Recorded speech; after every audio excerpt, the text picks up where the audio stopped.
He slipped, or got distracted, or something like that, because I shouldn't have handled him so easily. The quarterback was stepping back and looking to the left when I hit. The ball flew off to the side. I was able to deflect it, and suddenly we were on their 20-meter line with the score at 23-21 and less than 2 minutes to go. As I left the field, I passed Brad Thomas, our quarterback, who was heading for the ball with the rest of the offensive players. Jesus, Denton, I should have let you have a long date with Connie for that. It's a good thing he was already far away when he said that. Otherwise, I would probably have knocked him to the ground and kicked his ass. Connie was Constance Dennis, Brad's girlfriend, whom I had been hopelessly in love with all my life. Everyone knew this and loved to make fun of me about it. Some, like Brad, made fun of me because of it. Brad especially liked to rub my nose in the fact that he had it, not me. Going on dates with Connie for a whole week? I've never had one. I've probably invited her 100 times, and each time I've been refused. What hurt the most was that she was always there for me. Half of our classes were allocated seats, and she, being Dennis and I, Denton, almost always sat next to each other, and if there were projects in the class, we always ended up in the same group. She was a cheerleader and always sat next to me on the bench when I wasn't on the field. If that wasn't enough, she was my closest neighbor and my sister Alice's best friend. As my sister's best friend, she was always at our house, mainly because we had a pool, and Alice, my sister, constantly invited Connie to lie by the pool. I'm not even going to tell you what Connie in a swimsuit did to me. The striker came out of the crowd, and we all stood on the sideline and cheered him on when Brad gave a pass to Kyle, who shot from 6 meters. He gave an incomplete pass to Eddie.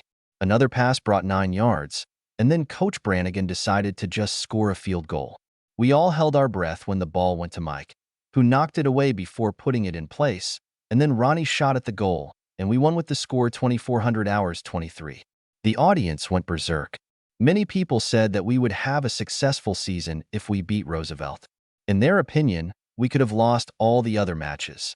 But if we beat Roosevelt, then the season will be successful. Ronnie came up to me and asked if I was going to Ken's victory party, to which I replied that I wasn't. Why the hell not? It was your victory, Robbie. This wouldn't have happened if you hadn't brought us the ball. It's just that I won't feel comfortable there. Jesus Christ, Robbie, take heart. You're 18, you're a high school graduate, not some little kid.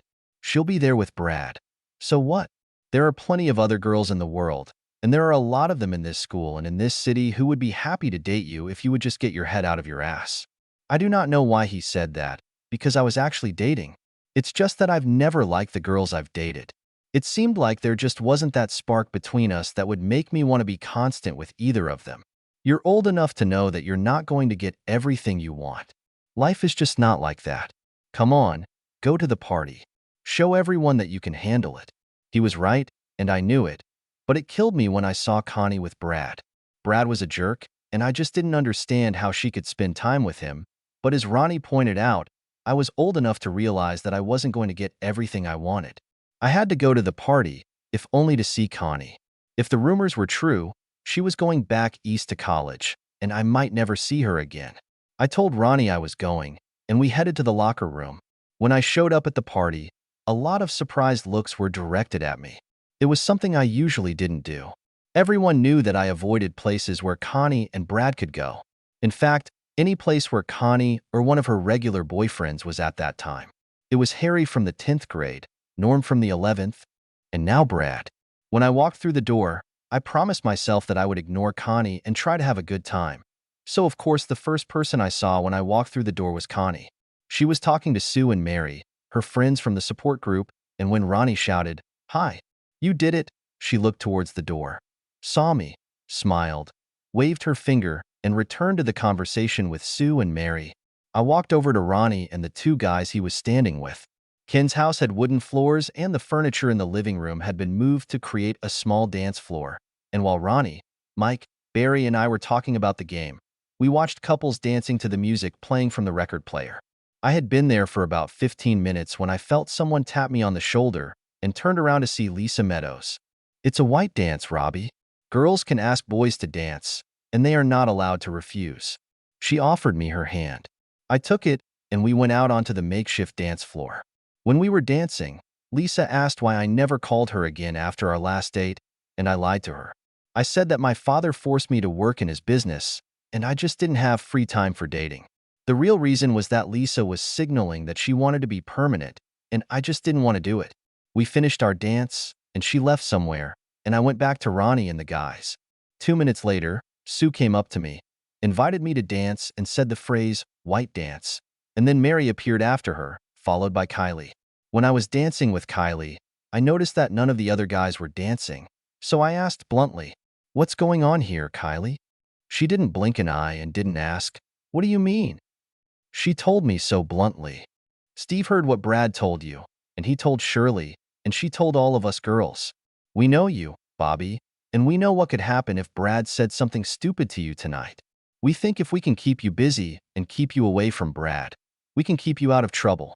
It was a good idea, and I appreciated that they liked it so much that they made an effort, but it was all in vain. Before Kylie could say these words, someone ran into us and almost knocked Kylie off her feet. I heard, "Watch where you're going, stupid." I turned around and saw Brad dancing with Connie. I asked Kylie if she was okay, and she said yes. I turned to Brad and said, "You're an asshole. I'll never understand why Connie is wasting her time on a jerk like you." "What did you call me?" "What is it?" he asked, poking me in the chest and handing me the gift I needed. He poked me. That's an insult, right? I had to defend myself, didn't I? My first punch broke his nose, and when he raised his hands to his face, I slammed my fist into his stomach. He doubled over, and my third blow hit him on the left side of the head, and he fell to the floor. I looked down at him and called him an asshole again. I apologized to Ken for disrupting his party and headed for the door. On the way home, I mentally rehearsed how I would behave with him next time. Next time? Oh yes, there will definitely be a next time. Brad was sure he would come after me to get even, and I intended to be ready for that. I was at home for about half an hour when Alice came home and came into the living room where I was watching TV. "Connie's not happy with you, bro. You need to tell me about your older sister. Alice and I are twins. She was born 6 minutes before me, and she was proud to be the oldest, and she never let me forget about it. Why is she mad at me? Her boyfriend started it. Bullshit, little brother. I was there and saw everything. All he did was poke you. He didn't hit you. It was just a light blow to the chest, and it didn't hurt at all. Okay, I don't like this asshole, and I took advantage of the situation to vent my displeasure. So what? Nothing. With the exception of Connie, most of the guys wanted to applaud and cheer her up, and Connie was only angry because when his nose started bleeding, she stained her dress with blood. Tell her I'll pay for it if she takes it to the dry cleaners. If the stain doesn't come off, tell her I'll buy her a new dress. I'll tell her, but you should apologize the next time you see her." Apologize? For what? For being stupid enough to even agree to be with Brad? I need to go to bed. I turned off the TV and left the room. The weekend was filled with family activities, and the only bad place was Sunday afternoon. I was swimming in the pool when Alice and Connie went out to sunbathe. While I was swimming, everything was fine because I wasn't looking in their direction, but when I came out of the pool and saw Connie in a swimsuit, I couldn't hold back the erection that distorted my swimming trunks. Connie noticed this, and I saw a slight smile appear on her face. I quickly turned around and went to one of the chaise lounges, lay down on it, and turned around so that the erection was not visible. I tried my best to ignore Alice and Connie, but Connie was against it. She got up, came over, and sat on the chaise long next to me. "Why did you hit Brad at the party?" I wasn't in the mood to dodge the question, so I said, "He's a jerk and I don't like him." So when he came up to me, poked me in the chest, and called me names, I decided it was time to show him how much I dislike him. "Are you sure that's the real reason, and not the fact that he's my boyfriend?" "The fact that he's your boyfriend is part of it. He brags about it in front of my face at every opportunity. Did you hear what he said to me when I left the field after I corrected his mistake?" "No. Everyone else at Kinney's knew about it. They must not have wanted me to hear that for some reason." I told her what he said, and she said, "I don't believe it. Ask any of the girls I danced with that night. They all knew that." That and the way he called me names when he bumped into me and Kylie, and then poked me in the chest, that's all it took to piss me off. If you need to blame someone for what happened, blame your asshole boyfriend. I got up, went into the house, and went up to my room. Half an hour later, Alice knocked on my door and asked if she could come in. I said yes, and she came in and sat on the bed. I was sitting at a small table, which I used as a desk, and I was working on a report that was supposed to be published next Thursday. I put the pencil on top of the paper and turned to look at her. Is something bothering you? You and your obsession with Connie. Why can't you just accept that she's not interested in you and forget about it? I've come to terms with it, but I can't let it go. Just because I want something that I can't get doesn't mean I can stop wanting it. Maybe when she goes off to college and isn't around me every day, I'll be able to get rid of her, but as long as she's always around, it's not going anywhere. What makes you think she's going to college? That's the kind of rumors that are going around. She's going east to go to college. Well, it's just a rumor. It's just a rumor. She's staying here. Then I think I screwed up. Maybe it's for the best, because it's unlikely that we'll always sit next to each other in class, since most likely we won't have many classes together anyway. You could help a little if you went somewhere else with her when you were spending time together instead of doing it here. If you want me to leave her, figure out how to keep the distance between us. You know I can't do that. She's my best friend. I can't stop her from coming here just to separate the two of you. So be it. She left, and I went back to my papers. On Monday, I was at my locker when Connie came up to me. I'm sorry I doubted you, Robbie. I talked to Sue, Lisa, and Mary, and they told me what Steve said to Shirley. I'll talk to Brad before the end of the day. I'd rather you didn't do that. Why not? He's probably already pissed off about what happened at the party, and I fully expect him to want to get even, but I'm sure he won't rush it. If you attack him, he might get so angry that he'll come after me right away. I don't want that. Are you afraid of him? Not in this life, honey, but we need him healthy when we play with Parker on Friday. We need to beat Parker to get to the regional tournaments. Mel is good as a backup, as long as there is no pressure on the game, but he is not one of those players who puts pressure on. If Brad attacks me before the Parker match, there's a damn good chance he won't be able to play when it's over. Are you so sure of yourself? Against Brad? You can bet on me. The problem is that he doesn't know how to throw. He's going to keep coming, and I'm probably going to have to really hurt him to shut him up. Why don't I know this about you? What do you mean? Why don't I know how confident you are? Why don't I know what you're thinking ahead and considering possible outcomes and scenarios? Probably because you've never spent time with me. We've known each other almost all our lives, but we've never spent time together. And it's not my fault. I tried my best to get to know you better, but I didn't succeed. I have to go to class, and I closed my locker and headed for our first lesson. I do not know if Connie talked to Brad or not, but as I predicted, he was waiting for me at the car when classes ended. You and I had it so. And that was all he managed to say before I punched him in the teeth. I have no doubt that everything else he was going to say was some unfinished business. But I saw no point in standing and chatting while he was setting up for a fight. To hell with talking. If you want to fight, get right to the point. The first blow stunned him because he wasn't ready for it, and the next two made him fall to the ground, holding his stomach and gasping for air. I always thought that once you beat them, you have to be damn sure that they stay put, and usually my next step would be to kick him in the balls or ribs a couple of times, but it could hurt him so much that he couldn't play on Friday, and I wanted to. Instead, I bent down, grabbed his hair and lifted his head so that I was right in front of his face and said, "You better stay away from me, asshole, or next time I might hit you so hard you won't be able to play on Friday."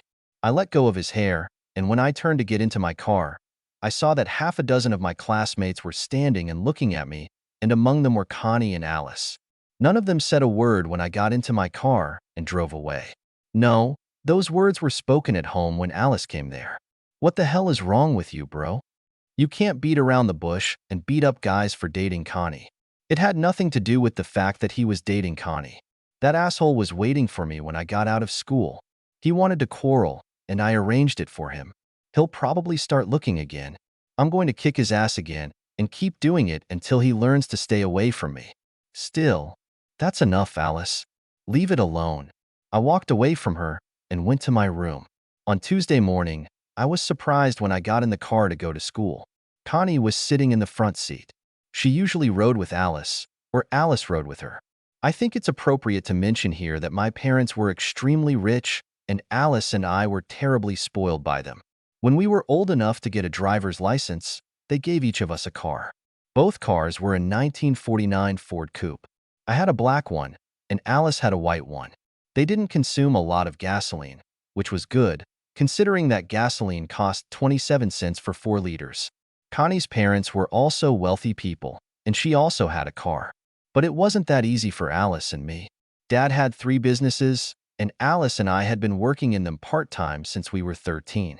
It was mostly weekends, summer holidays, and school breaks, although sometimes we had to work after school. We were supposed to work full-time after graduation. Mom convinced Dad that we should enjoy our senior year and subsequent summer holidays, so we weren't working at the moment. Let's get back to my unexpected passenger. Are you surprised? Am I surprised? What's the occasion? What we were talking about the other day. We live next door and have known each other for ages, but I know very little about you. I think we can talk on the way to school and on the way home. I'll be able to get to know you a little better. Why would you bother? Having you around will only encourage me to ask you out again and upset me if you say no again. How do you know I'm going to say no again? You've always refused, and besides, you and Brad are fine. Things are changing, Robbie. Nothing is carved in stone. All the way to school, she was asking me for information and seemed surprised by what she found out. When we arrived at the school, something happened that I didn't really need. Brad saw us get out of my car and walk to school together. Even more fuel to the fire that has already flared up between us. Before football practice that day, Coach Billings gave us a pep talk about how we needed to be Parker's winners on Friday. You can beat them. You have the tools to do your job, and so on. I am sure that if you have ever been involved in team sports, you understand this. Brad stayed away from me during training and in the locker room after it. I almost expected him to be waiting for me at the car when I went, but he wasn't there. He was where he could see Connie getting into the car with me to go home, and I wondered what he thought about it. On the way home, Connie asked me what my plans were for the future, and I replied that everything depended on the government. What does this mean? Considering what is happening in Korea, I have a chance to join the army. Actually, it's a pretty good chance since I have a low rating. What does that mean? You know guys have to register on their 18th birthday, right? No, I didn't know that. Dad took me to register the day after my birthday. If I get a draft notice while I'm in college, I might be able to get a deferral. If I get it before I go to college, I'll probably have to join the army. Is there any way to avoid this? I think there are several ways, but I won't be able to use them. Why not? Because my father would probably disown me. He believes that it is my duty to serve my country if it requires it. He could have left the service during World War II, because 2 of his companies produced goods necessary for military needs, and he could have claimed that they needed him in order to work properly, but he handed over the management of the companies to his mother, and he went to war. He wouldn't be happy at all if I tried to evade the draft. In fact, he hinted a couple of times that I should join the army and postpone college until I was discharged. What are you going to do? I will not shy away from the army. I'm just going to hope that my draft number doesn't come up. She stared at me in silence for about 15 seconds, and then said, I agree with your father about serving his country if they call for it. It's easy for you to say. You will be at home and having a good time, and not in some foreign country where you will be fired at. By that time, we were already approaching my house. I got out, walked around the car and opened the door for her, and she got out and surprised me. She stood on tiptoe and kissed me before turning and walking across the lawn to her house. I wasn't surprised when Connie didn't meet me in the car the next day. He and Alice went to school together. The surprise was at lunchtime. I was sitting at a table in the school cafeteria when I saw Connie walking through the queue. She paid the cashier, looked around the room, and went straight to my table, even though Brad was sitting alone at a table at the other end of the hall. Can I sit down with you? Of course you can, but try not to look surprised when I ask you why you're here and not at Brad's table. Brad and I have parted ways. He became too possessive. When he told me he didn't want me to be around you, I let him go. So, where are we going on our first date? What? A simple question. It should be easy for you to answer. I don't understand what's going on here. After talking to Alice, it became obvious to me that you gave up trying to ask me questions, so I'm asking you. Of course, I assume that you would like to spend some time with me, baby. Maybe I was a little stunned, but I wasn't stupid. So I said, of course I'd like to spend some time with you, but it won't be until after Friday's game with Parker. Considering everything that's going on between Brad and me, If he sees me dating you before the game, he might get mad and come after me. I don't want to take any chances. We need him for the game. Win or lose, there's going to be a party somewhere after the game. How about we go there together? This is not a good idea. If we win, everyone will be thrilled. And if Brad is there, then most likely he will do something stupid, and it can spoil the mood for everyone. If we lose, everyone will be in a depressed mood, and we would not like to aggravate the situation. How about we meet on Saturday? That's fine with me. What are we going to do? Think about it and let me know what you want to do. Just at that moment, the bell rang to announce the end of the lunch break, so we got up and went to class. Brad stayed away from me in training and in the locker room, and Connie stayed away at school, but we met at home after school. For our Saturday date, she chose dinner at the Martha Washington, followed by milkshakes at the Harry Malt shop. Friday came, and the match with Parker turned into a game of anticipation. We scored, and then they scored. We scored, and then they scored. We scored, and then they scored, and then we couldn't handle it and gave them the ball on our 50-meter line.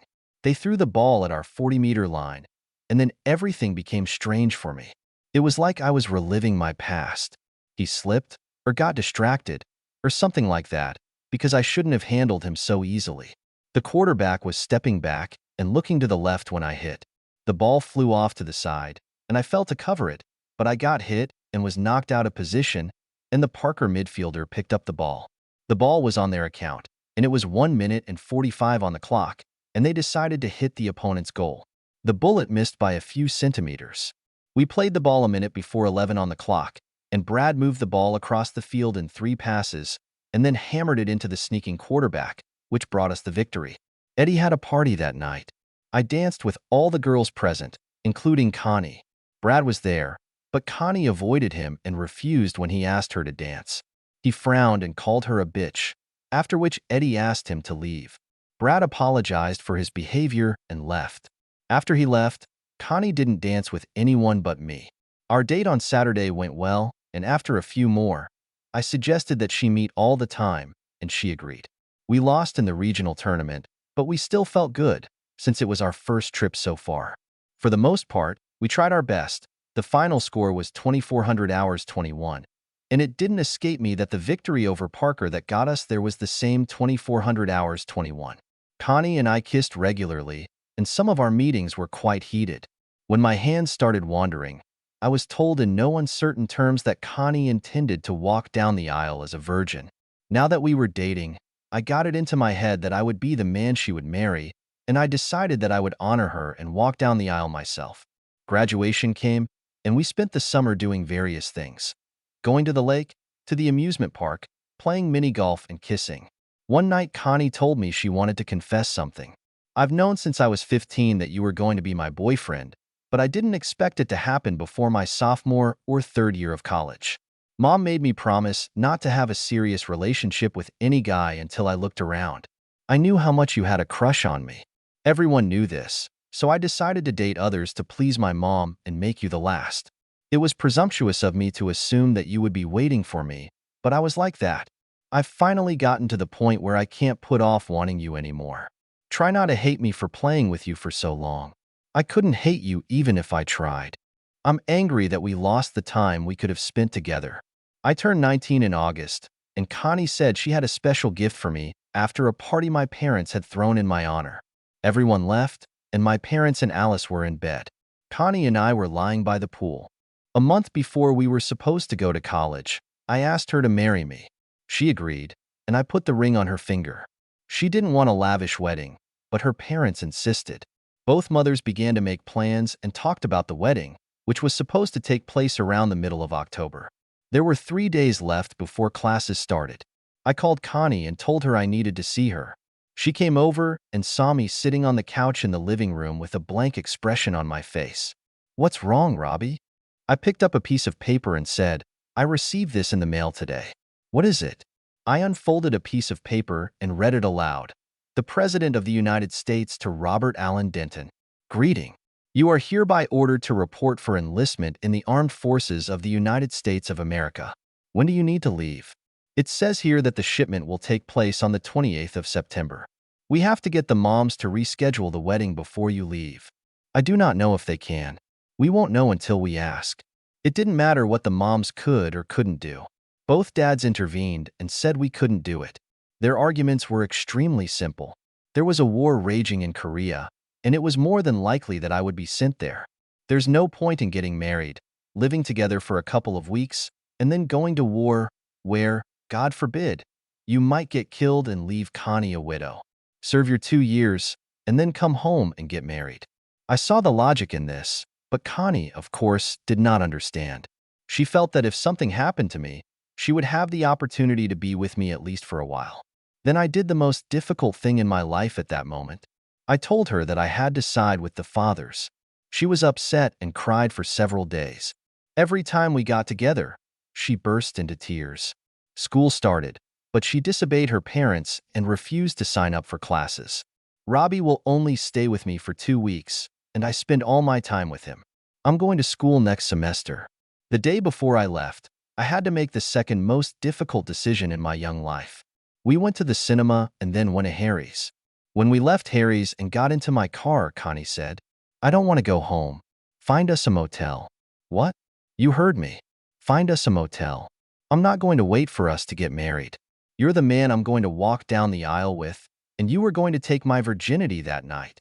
Since you're going to get it anyway, I've decided to give it to you now. No. What do you mean, no? I mean, no. I'm not taking you to a motel. I know how much it meant to you to walk down the aisle as a virgin, and no matter how hard it is for me to do it, I will not deprive you of this dream. We managed to wait a little over a year, so we can wait until I get home from work. If we're meant to be together, it's going to happen. If not, you have to do it for yourself and whoever you end up walking down the aisle with clean. She started crying when I drove us home, and as soon as we arrived, she jumped out of the car and ran across the lawn to her house. The next day, she didn't even come to see me off. It took 2 days to complete the introductory course, which consisted of several physical examinations and a huge number of tests, after which I was given 2 days to return home and settle my affairs. During these 2 days, I tried to call Connie several times, but she did not answer my calls. 2 days later, I was in Fort Knox, Kentucky, for basic training. I called home, and Dad answered the phone. I gave him my military address in case he, Mom, or Alice wanted to write to me. Connie was not mentioned during the conversation. It was the second week of my training cycle when I received my first letter from home. It was a letter from Connie, full of tears.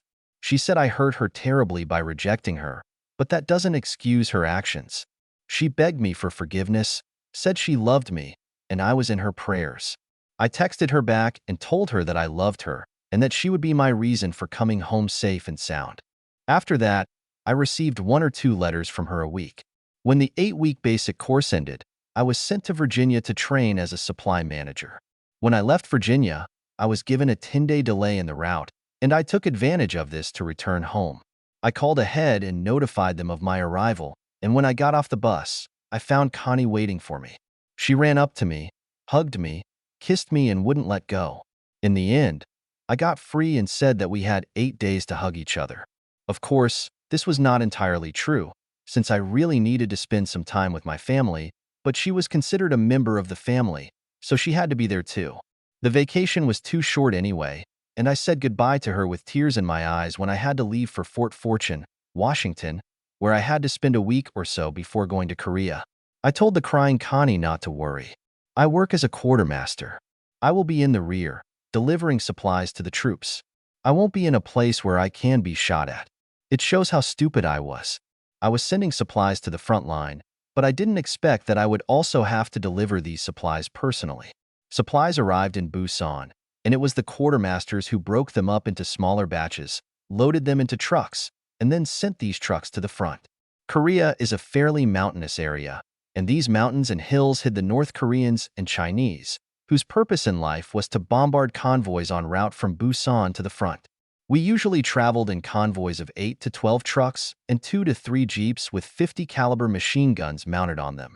There were 2 people in the truck, and we were all armed. I had a Garand M1 rifle and a .45 caliber A1 pistol from 1911. Holes were made in the roof of the trucks and 30 caliber machine guns were installed. There were 51 guys in the warehouse, and we changed, so I went out about once every 2 weeks. We always opened fire on the move, and the 30s and 50s were good at keeping the bad guys down, but we still had casualties from time to time. I was on my 4th trip when I received my first Purple Heart. It's nothing serious. The bullet pierced the windshield and grazed my shoulder. It hurt like hell, but it didn't do much harm. In my letters home, everyone only knew that I was working in a supply warehouse far from the front. Once a week, I received a letter from Connie, in which she told me about school and our classmates who studied with her.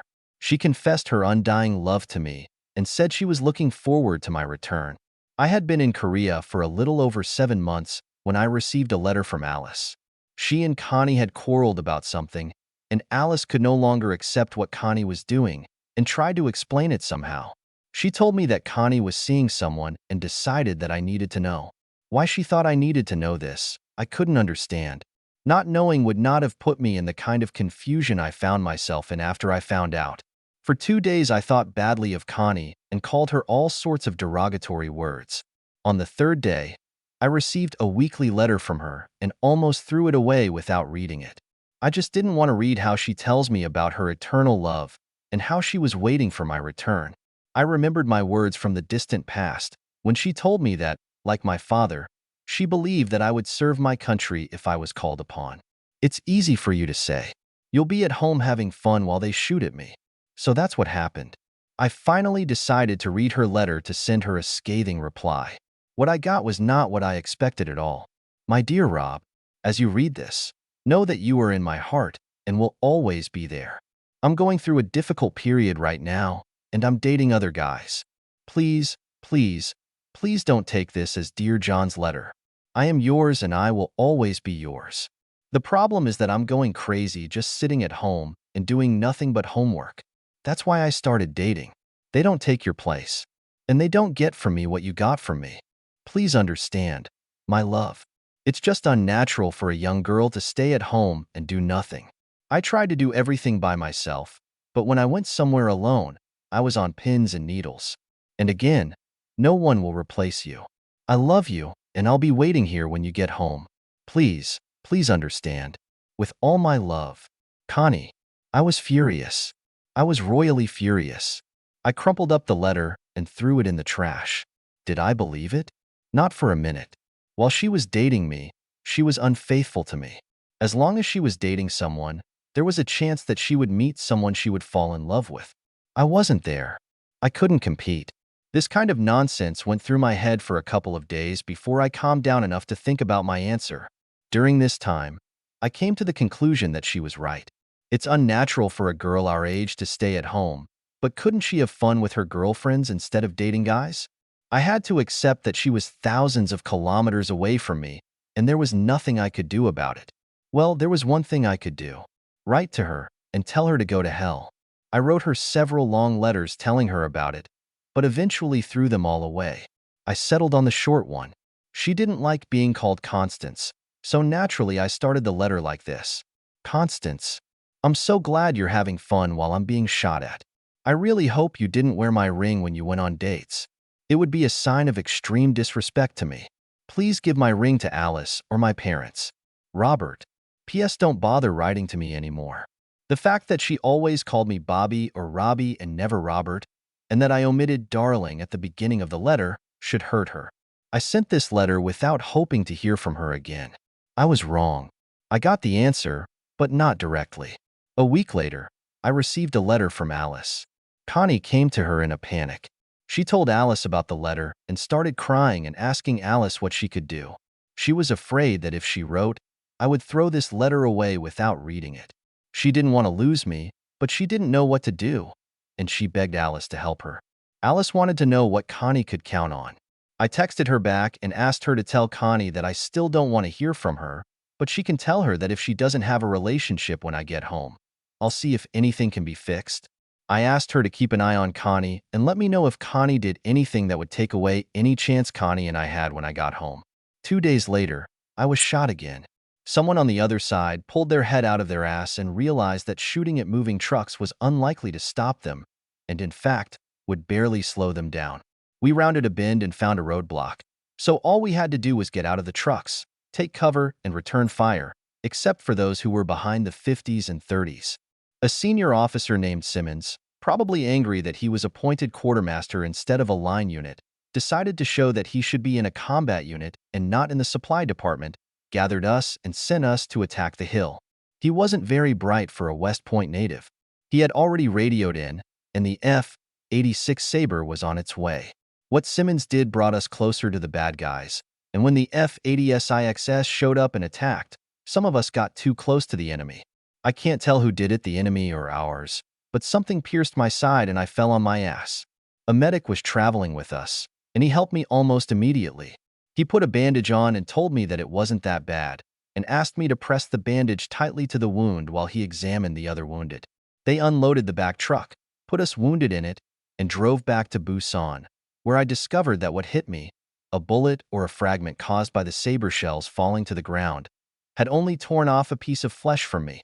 It didn't go through my body, and nothing was damaged inside me. 3 days later, I actually got up and went back to work, albeit with some misgivings. I got a second Purple Heart and something else.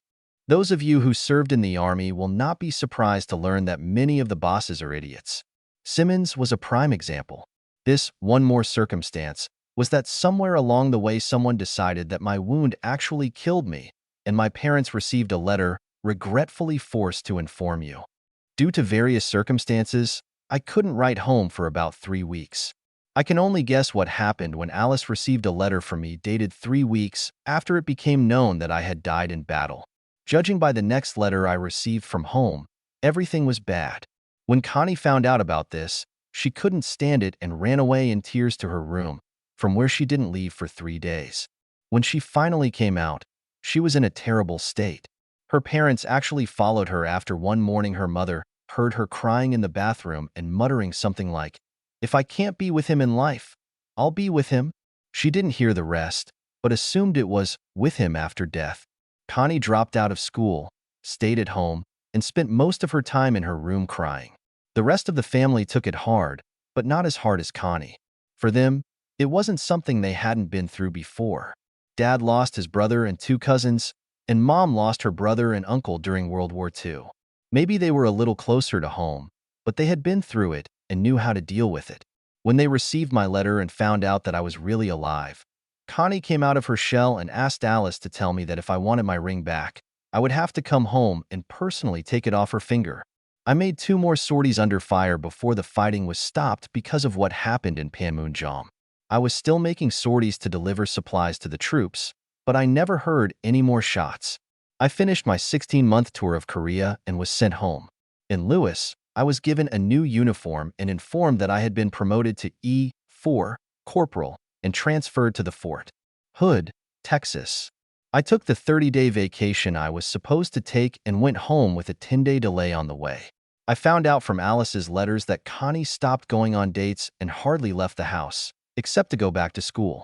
I called in advance and warned them about my arrival and about what time I expected to be there, so I was not surprised to find that the house was full of people waiting for me. It is noteworthy that Connie was absent. Alice told me that she was afraid to meet me face to face. After spending some time with the guests at our house, among whom were Connie's parents, I left the house and went to Connie's neighboring house, went up to her room and knocked on the door. She opened it, and before she could say or do anything, I grabbed her left hand and tore off her ring. She looked at me in shock and began to cry. I got down on my right knee and asked, "Constance Marie Dennis, would you do me the honor of becoming my wife?" She started crying, and when I got up, she rushed to me, hugged me, and, burying her face in my shoulder, began to cry, sobbing, "Don't leave me, please. Don't ever leave me again." After a while, I tried to pull away, but she wouldn't let me go. She hugged me tighter. Finally, I said, "Come on, honey. We need to go and tell the moms to start getting ready for the wedding." "Are you serious? Do you really think so?" "Yes." I said the same word 4 months later in front of 86 relatives and friends. End.